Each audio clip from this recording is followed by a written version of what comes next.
My name's Mary, and I'm 54 years old. Life hasn't gone as planned. 2 years ago, my husband, Michael, passed away. He was a good man, but always kind of distant, lost in his thoughts or his work. After he was gone, I figured I'd spend my days in peace, taking care of the garden, going to family gatherings, and reading at night. But that summer, Mark, my late husband's nephew, decided to visit. Mark was 30, and he had this restless energy about him. He'd just wrapped up a long time in the city and was looking for some quiet, a break from the noise. At first, he mostly kept to himself, wandering through the woods or sitting on the porch reading.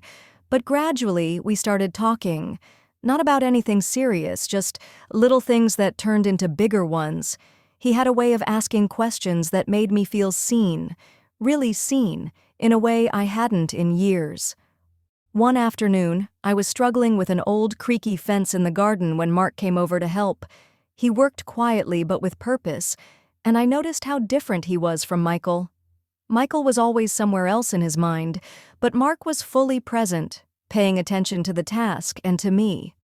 As the days passed, I found myself looking forward to those quiet conversations. There was something about being around him that made everything feel lighter, like life had more possibility than it had in a long time. One afternoon when the sun was coming through the trees, I decided to go up into the attic.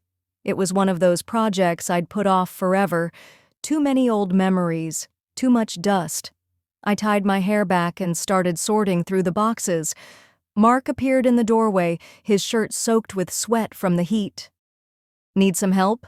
he asked with a soft smile.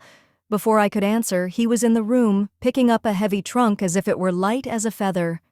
"Careful," I said. "That thing might be older than both of us." He smiled and set it down gently. "Good thing I'm here then, huh?" We worked together in silence for a while, then came across a box filled with old photos. I couldn't help but smile as I showed him some old pictures from my younger years. He looked at each one closely, his eyes focused, thinking. "You were beautiful," he said quietly, holding up a photo of me in my 20s. I chuckled, trying to brush it off. That was a long time ago. "It doesn't matter," he said, his eyes still on the picture before they met mine again. There was something in his piercing stare, something unspoken, but clear. The atmosphere in the room seemed to change, like there was a new tension between us. I quickly looked away, focusing on the box in front of me. "These old things," I said softly. "They're just reminders of a life that feels so far away now." Mark stepped closer, his voice quiet. "Maybe it doesn't have to feel so far away?" I froze. I wasn't sure how to respond.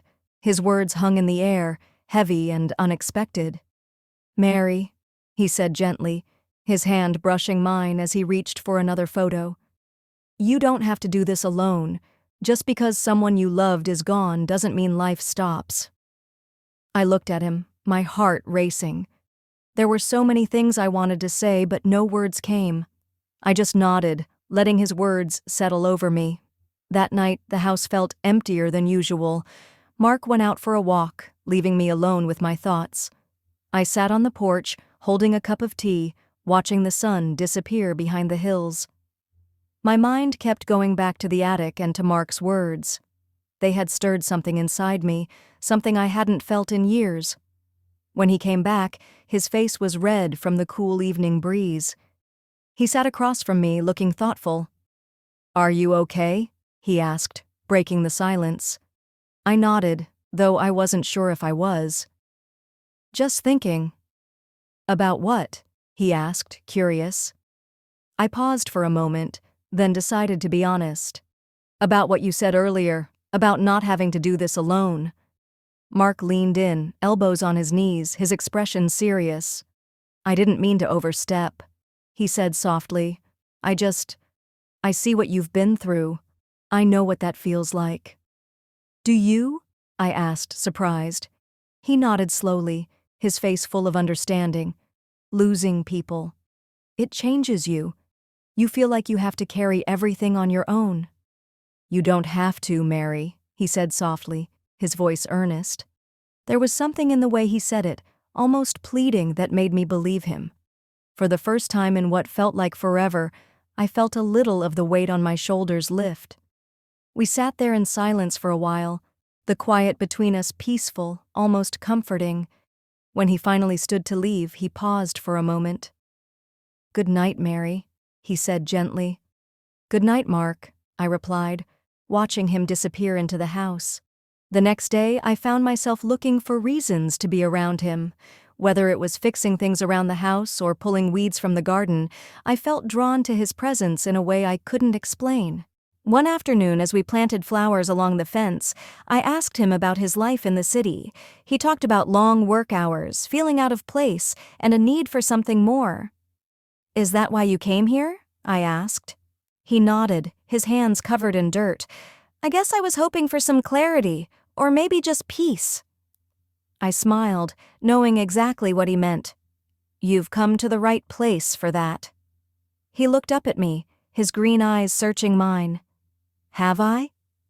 His voice was soft, and the question lingered in the air, full of meaning I wasn't ready to face. I turned back to the flowers, my hands shaking slightly. That evening, as I prepared dinner, I couldn't shake the feeling that something between us was changing.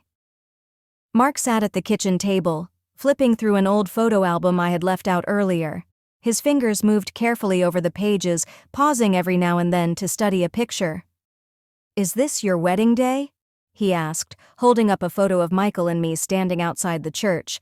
I nodded, placing the pot on the stove. It was a long time ago.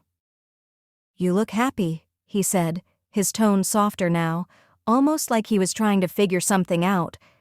There was a hint of sadness in his voice.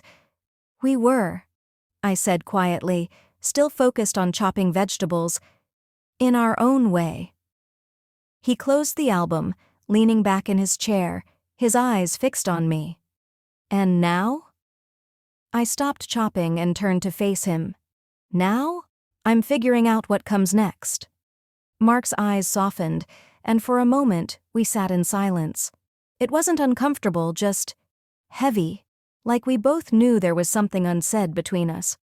As the days went by, our conversations deepened. He told me about his childhood, his dreams, and the things that had left him feeling lost. I shared things I hadn't spoken of in years. One evening, as we sat on the porch watching the fireflies, Mark turned to me. "Do you ever think about starting over?" he asked. "Starting over?" I repeated, unsure of what he meant.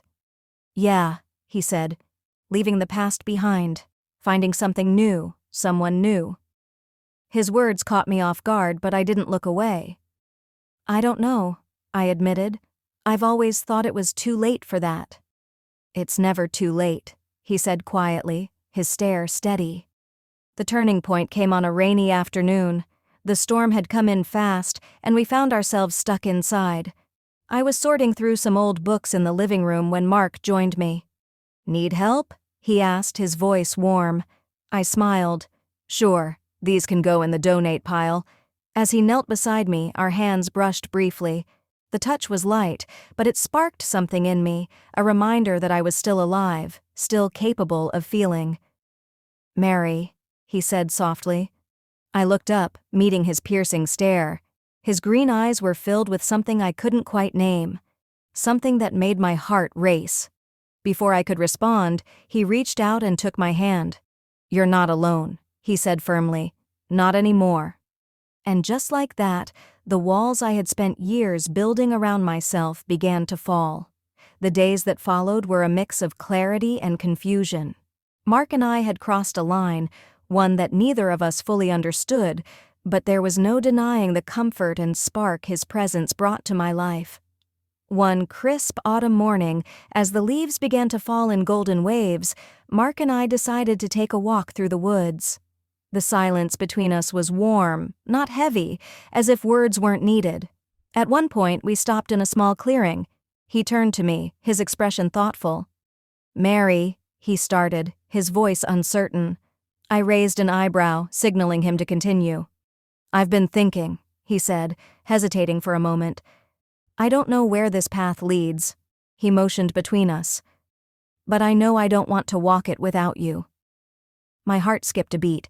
His vulnerability, his honesty, touched something deep inside me, something I hadn't felt in years. "Mark," I said, my voice shaking, "I don't have the answers. I don't even know if I'm ready to find them." He gave me a soft smile. "Then let's figure it out together." His words were so simple, but they made tears well up in my eyes. For so long, I had carried the weight of my past on my own, thinking it was something I had to bear alone. But here was Mark, offering to share it with me, without asking for anything in return. As we stood there, the breeze moving through the trees, I realized something important. Life doesn't always hand us easy answers or perfect endings. Sometimes, it just gives us a chance to begin again. I reached for his hand, letting our fingers weave together. "Together," I whispered, a small smile forming on my face. That evening, as the sun set behind the hills, we sat on the porch, a blanket covering our shoulders. The air was cool, and the sky was painted with colors of orange and pink. For the first time in a long time, I felt at peace, knowing that even though the future was uncertain, I wouldn't be walking it alone. Mark looked at me, his green eyes filled with warmth. "You know," he said, "I think this is the start of something good." I nodded, feeling my heart lift. "I think so too." And in that moment, surrounded by the beauty of the world and the promise of what was to come, I let myself believe it. The past was still part of me, but it no longer controlled me. As for the future, well, that was ours to create. There is always another story waiting to be told.